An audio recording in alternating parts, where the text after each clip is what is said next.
Olá pessoal, nossa última aula, agora a última parte da nossa aula de doenças infecciosas em felinos. A gente vai falar agora do complexo respiratório viral felino. Bom, como vocês podem imaginar, sendo um complexo respiratório, inclui mais de um agente patológico. No nosso caso aqui, a gente tem o herpes vírus felino do tipo 1, que é um vírus DNA envelopado, ou seja, ele também é bastante sensível no ambiente. Ele é responsável pela rinotraqueite felina. É um alfa-herpes vírus que causa as alterações da rinotraqueite. E o estado de latência dele no organismo é bastante comum. Ou seja, o organismo ele não vai eliminar esse vírus, ele vai ficar latente lá e, eventualmente, ele vai agudizar. O calicivírus também faz parte do complexo respiratório. É um vírus RNA não envelopado, ou seja, ele é bastante resistente no ambiente, bastante estável, demora bastante tempo para ser eliminado e ele faz uma replicação no citoplasma. Tá? Além desses dois vírus, a gente tem a bactéria Clamídia, que causa essa alteração ocular nos gatos. Não tem uma preferência de sexo, tanto machos como fêmeas são acometidos da mesma forma. Em geral, os gatos jovens são mais suscetíveis, mas qualquer animal que seja portador desses vírus, a qualquer momento pode desenvolver a doença aguda. É mais comum em ambientes multigatos e, sendo muito sincera com vocês, é uma desgraça. Quando um gato começa a apresentar sinal de complexo respiratório, aquilo vai espalhando e daqui a pouco, se for uma casa com 20 gatos, você vai ter 20 gatos com complexo respiratório. Animais confinados, e aí é importante vocês entenderem que confinamento aqui não é aquele animal que não vai à rua, é aquele animal que vive num ambiente totalmente fechado, é um animal que vive num ambiente que não tem ventilação, não tem uma janela, enfim. Existem alguns abrigos que têm uma ventilação muito ruim, então o vírus ele fica ali no ambiente de difícil eliminação. É um vírus de altíssima morbidade, como eu falei para vocês, se você tem um ambiente com 20 gatos e um começa a apresentar sinal, daqui a pouco você tem 20 gatos com sinal de complexo respiratório. Mas, felizmente, se tratado, ele é de baixa mortalidade. Vale lembrar que, em alguns casos, ele é autolimitante, mas como, em geral, a gente não tem uma casa com um gato só, aquilo fica passando de um gato para o outro, passando, então você pode ter aí algum grau de mortalidade. O tempo de exposição, assim como nas outras doenças, também faz diferença, quanto mais tempo o gato tiver exposto a um animal com o vírus ou com a bactéria, mais chance ele tem de contrair. A imunocompetência também faz diferença. Um animal que tem um sistema imune equilibrado, sem nenhum tipo de alteração, ele tem uma chance maior de combater esses vírus e a bactéria do que um animal imunocomprometido. O fato deles serem portadores de FIV e FeLV também faz diferença. E, lógico, os animais com FeLV eles têm mais chance de desenvolver o quadro agudo do complexo respiratório. A transmissão ela pode se dar de forma direta, principalmente pela lambedura, mas também por secreções, quando o animal espirra, que elimina todos aqueles perdigotos no ar. E aí vale lembrar que quando a gente está com um animalzinho na internação, o animal que está espirrando, ele não pode ficar lá em cima, naquele gatil mais isolado lá em cima, porque quanto mais em cima, quando ele espirrar, maior vai ser o raio que ele vai eliminar esse vírus. Então, ele tem mais chance de contaminar outros animais do que se ele estiver, por exemplo, num gatil na parte de baixo, porque as gotículas, as partículas de secreção, elas vão descer e não subir. Pela amamentação também pode ocorrer transmissão, assim como pela lambedura da mãe, né, pela saliva, e também em algum grau transmissão placentária. De forma indireta, assim como a gente falou lá na pelve, a gente tem por meio dos tratadores, né, a gente está lá na internação, ai que gatinho bonitinho, aí não lava a mão, vai lá falar com o outro gatinho, e isso acaba transmitindo, levando um vírus para os outros animais. Os vômitos também são fontes de contaminação. Então, se um gatinho ele é recebido na internação, é importante que os vômitos dele sejam sempre os vômitos dele. Né? Os potinhos de água, comida e areia sejam sempre os mesmos para aquele animal. E quando ele sair da internação, aquilo vai para uma desinfecção para poder ser usado em outro momento para outro animal.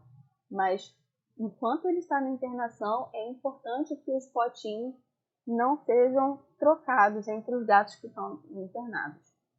As gaiolas também precisam ser muito bem desinfectadas, principalmente por conta dos aerossóis que ficam, né? O animal espirra, aquilo fica lá na grade, fica lá nas paredes, e o outro animal que vai entrar depois pode acabar se contaminando. Mas e aí, como é que funciona essa doença? A gente tem 3 formas principais de desenvolvimento de doença. Né? A gente tem a doença respiratória, que é a rinotraqueite propriamente dita. Então, a gente tem uma replicação viral em conjuntiva, nasofaringe e seios nasais, né? Chega na traqueia essa infecção e desenvolve-se a rinotraqueite.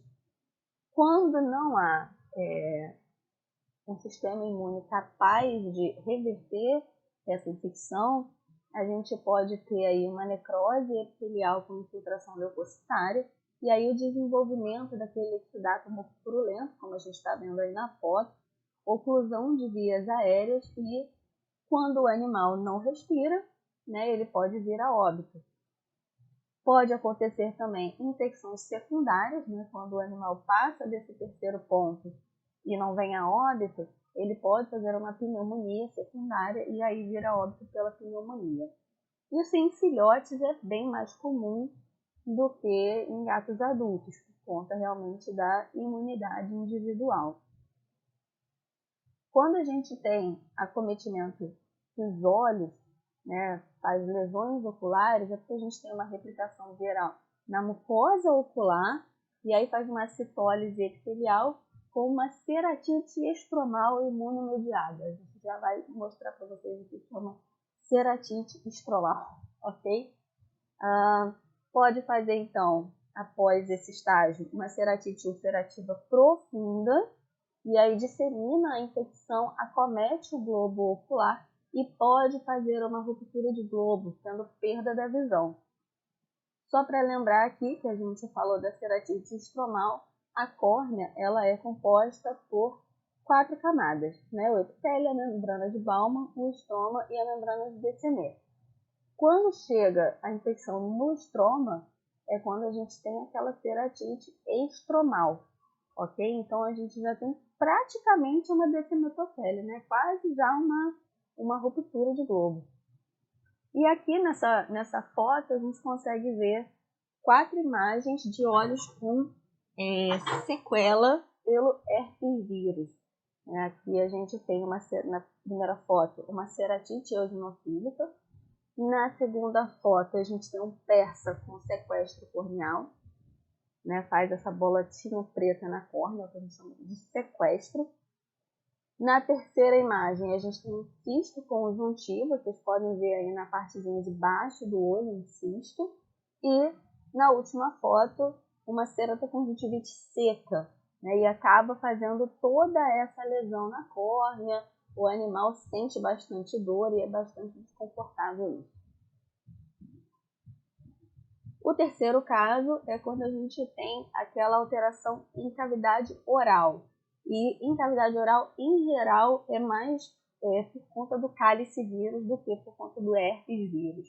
Né? O cálice vírus ele tem um tropismo maior pela mucosa oral. Então, a gente tem uma replicação na mucosa oral com formação de vesículas e ruptura delas, né? E aí faz aquelas úlceras na boca, que a gente, na medicina humana, a gente tem as aftas, né? São essas vesículas que se rompem.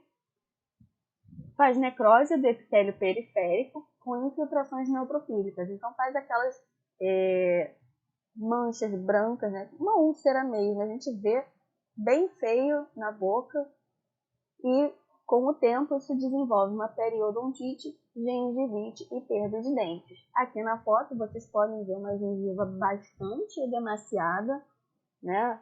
Os dentes já bastante comprometidos, exposição de raiz, já perda de alguns dentes, isso é bastante comum. E esses gatos, em geral, sentem dificuldade para comer, sentem dor, salivam bastante e têm uma halitose bastante evidente. Na forma aguda do complexo respiratório, a gente pode ter febre, em geral acima de 40 graus, espirros, tosse, secreção nasal e ocular, às vezes secreção nasal, às vezes secreção ocular, às vezes as duas ao mesmo tempo, cialorreia, né, aquela salivação, anorexia, porque eles sentem muita dor e às vezes quando tem aquele excesso de secreção nasal, quando chega a fazer tampar as narinas, ele não respira, né? E aí quando ele não respira, ele não sente o cheiro da comida e o gato ele precisa sentir cheiro de comida para poder comer. Ele pode ter um frango assado recém-tirado do forno ali na frente dele, que se ele não sentir cheiro, ele não vai se interessar, ele não vai querer comer. E aí é quando a gente chega na anorexia, né? Não sente cheiro, não come, perde peso. E aí ele pode ter úlceras também em cavidade oral, como a gente viu anteriormente, naturalmente uma perda de peso, pode ter as afecções oculares e edema conjuntival, como a gente vê aí na foto. Esses edemas conjuntivais, em geral, eles são causados pela bactéria, pela clamídia. Não sei se vocês todos já viram gatos espirrando ou gatos tossindo, mas eu vou mostrar para vocês porque é muito importante que vocês consigam diferenciar, porque muitas vezes o tutor não vai saber explicar isso para vocês. Ah, meu gato está tossindo, mas às vezes não é, às vezes é espirro e vice-versa, né? Até para vocês poderem fazer um diagnóstico mais correto. Então primeiro nós vamos ver aqui um vídeo de um gato tossindo. Observem a postura do gato, observem que ele estica o pescoço, né? E depois ele faz um reflexo de deglutição. Isso é uma tosse. Ele pode estar engasgado com alguma coisa, ele pode ter um complexo respiratório, ele pode ter uma bronquite, entendeu? Então, observem bem a postura desse gato.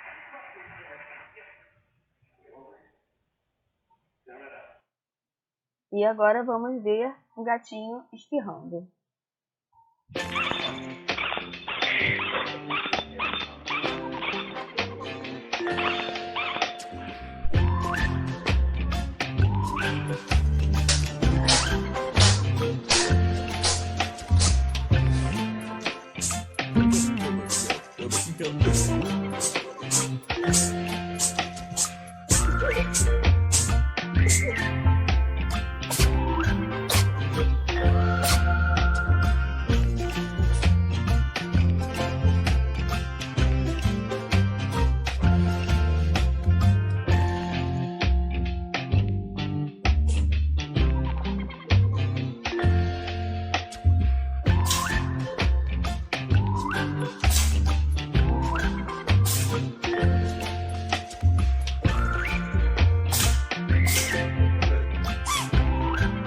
You got a Pokemon on film. That's the first.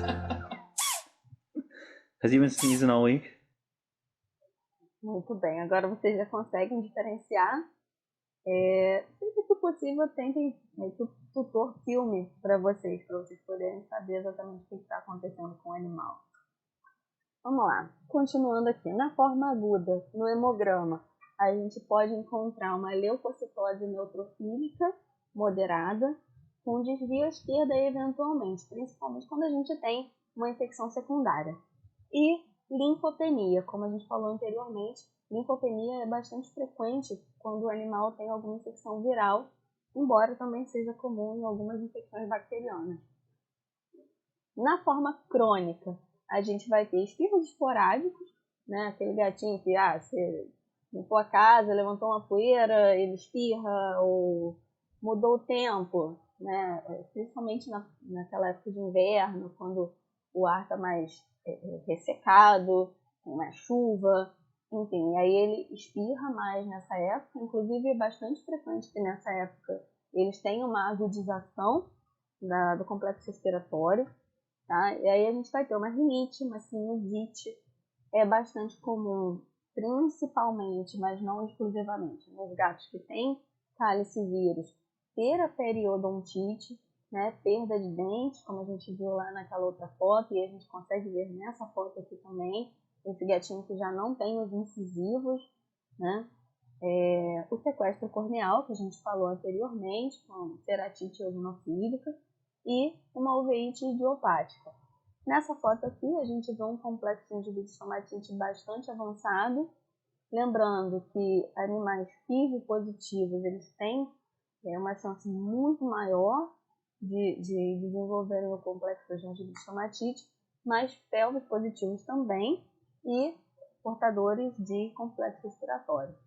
Certo? Vocês podem ver aqui uma proliferação, né, da carne, lesões bem feias. Esse gato certamente sente muita dor para comer. O diagnóstico, em geral, é feito com base no histórico e na anamnese, mas é possível fazer isolamento viral. Não é qualquer laboratório que faz, se eu não me engano, é mais laboratório de pesquisa, né? Laboratórios de universidades que fazem isolamento viral. Tem como fazer também imunofluorescência, PCR e cultura em antibiograma, no caso da clamidiose. Mas o mais importante mesmo é o histórico e a anamnese. Vocês conseguem fazer um diagnóstico só com a parte clínica. Importante fazer o diagnóstico diferencial. Existem alguns patógenos que são exclusivos do trato respiratório, patógenos bacterianos, como a clamídia, que ela está inclusa no complexo respiratório, mas às vezes ela pode estar isolada. A bordetela e o micoplasma. Algumas doenças de origem não infecciosa também podem mimetizar sinais de complexo respiratório, como os pólipos, os granulomas criptococais e as neoplasias virais, e algumas alterações fisiológicas, como vocês podem ver aí nas imagens, né? Esse gatinho de cima é um exótico, de baixo é um persa, e eles têm essa sujeirinha, essa remela, essa eterna secreção por conta desse achatamento do focinho. Eles acabam tendo uma obstrução do nasolacrimal e fica sempre escorrendo essa lacriminha e sujando o pelo do animal. Isso se chama dacriocromorreia. Queria aproveitar que a gente está falando desses gatinhos para compartilhar com vocês um caso que eu atendi uns anos atrás. É uma tutora que era atendida por uma colega e tratava complexo respiratório há anos na gata. A gata tinha 6 anos e ela sempre tomando amoxicilina, sempre fazendo interferon, Nutrifulcat, vários polivitamínicos, várias coisas para levantar a imunidade, antibiótico, trocava antibiótico e nada melhorava o complexo respiratório da gata. E aí ela decidiu procurar um especialista. Quando eu atendi essa gata, era uma persa e o problema dela é que ela não respirava. Ela tinha as narinas tão fechadas, que ela tinha sempre secreção.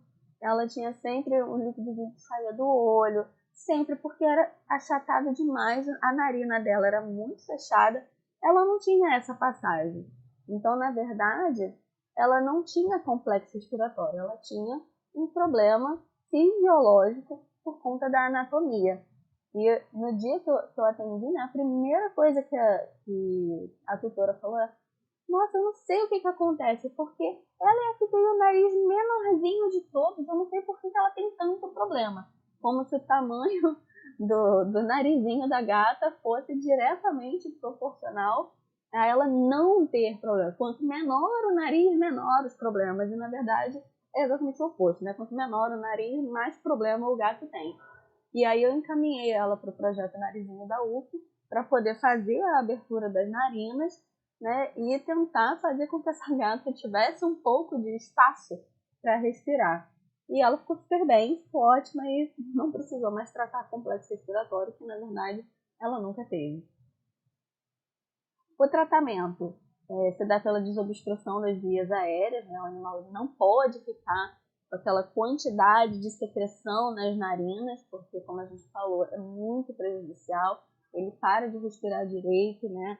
O gato, quando começa a respirar pela boca, nunca é bom sinal. Então, se ele tiver uma obstrução com bastante secreção, é importante que a gente faça essa desobstrução, muitas vezes via nebulização, às vezes é preciso fazer uma lavagem mesmo, tá? Mas ele não pode ficar com as vias aéreas obstruídas. Antibiótico terapia pode ser necessário, principalmente quando a gente percebe que ele tem clamídia ou uma infecção secundária, né? Animais que têm pneumonia, animais que têm uma leucocitose considerável no exame. Lembrando que o gato ele pode fazer leucocitose por estresse, então muito cuidado na hora de fazer esse diagnóstico e entrar com um antibiótico para o gato, porque às vezes é só estresse, ok? Fluidoterapia pode ser necessária, porque o gato que não respira bem, ele não come bem, ele não bebe água bem, porque ele precisa optar, ou ele respira, ou ele faz as outras coisas, né? Suporte nutricional, como a gente já falou das outras vezes, é crucial. O gato não pode ficar sem comer, o gato que fica sem comer muito tempo, ele pode desenvolver uma lipidose hepática, e aí complica pra caramba o tratamento do complexo respiratório, porque vocês vão precisar tratar o fígado, né? Em alguns casos pode ser necessário usar estimulantes do apetite, mas naqueles gatos que têm as vias aéreas obstruídas, muitas vezes basta desobstruir que eles voltam a comer. Drogas antivirais não são indicadas, tá? No caso, a gente usa apenas uma, que é o Penvir. Essa é a única droga que a gente indica. A gente não indica aciclovir, outras drogas contra o herpes vírus, porque elas são tóxicas. Para gato, o que a gente usa é o Penvir, ok? É a única droga antiviral, diretamente antiviral, que a gente pode usar. Os imunomoduladores, existem inúmeros questionamentos sobre a eficácia deles, né? Muitas vezes o gato não está exatamente imunocomprometido, muitas vezes esses imunomoduladores eles não vão ter uma função e é mais um remédio para dar para o gato. Um gato que já não está respirando bem, que já vai precisar tomar alguns remédios, né? Pode ser que seja um pouco demais, mas isso vai variar de caso para caso, ok? E às vezes a gente precisa fazer uma antibiótico terapia tópica, especialmente nos casos de clamídia, que tem acometimento dos olhos, e aí a gente pode precisar fazer colírios com antibiótico. O ideal é sempre fazer a profilaxia, né? Colocar os animais recém-adotados em quarentena, os que tiverem com sinais clínicos, separar, os que tiverem sinais crônicos também, é importante a gente separar, porque eles são uma fonte de contaminação para os demais. A literatura recomenda separar os animais por faixa etária, mas a gente sabe que isso não dá para fazer, né? É muito complicado. Evitar a superpopulação. Dono de gato, em geral, não tem um gato só, tem vários gatos, então é importante que a gente fale, né? Quando eu tenho alguns clientes que, resgatei um gatinho, meu Deus, já tem 15 gatos, meu Deus, coitado. E eu falo, não pega mais, não pega, você vai acabar prejudicando os seus animais, que são super bem cuidados, e a gente tem que falar, ok? É importantíssimo, como a gente já falou, higienizar gatis, objetos, utensílios e fazer a higienização pessoal, ok? Para que a gente não leve vírus, bactéria de um gato para o outro. Ventilar o ambiente, às vezes na internação, fica eternamente no ar-condicionado, às vezes isso pode ser prejudicial, tá? Testar todo mundo para FIV e FeLV e vacinar. Antigamente a gente tinha essa recomendação de fazer 2 doses de vacina e fazer um reforço anual. Hoje em dia o protocolo vacinal já foi modificado. A gente recomenda começar a vacina por volta da 8ª semana, mas às vezes pode ser necessário começar antes, às vezes na 6ª semana, às vezes em alguns casos começar mais cedo, né, dependendo do histórico desse animal, mãe, né, imunidade materna, se o animal mamou, colostro, tudo isso, e fazer reforços a cada 21 ou 30 dias até que o animal chegue à 18ª a 20ª semana de vida. Então são várias doses de vacina para que a gente consiga escapar daquela janela imunológica.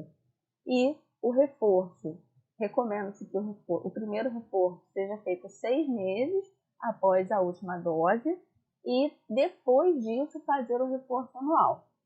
Existem alguns casos em que a gente pode fazer um reforço a cada 2 ou a cada 3 anos, tá? Mas vocês precisam saber que a vacina contra a rinotraqueite, ela fornece uma imunização que dura 3 meses no organismo.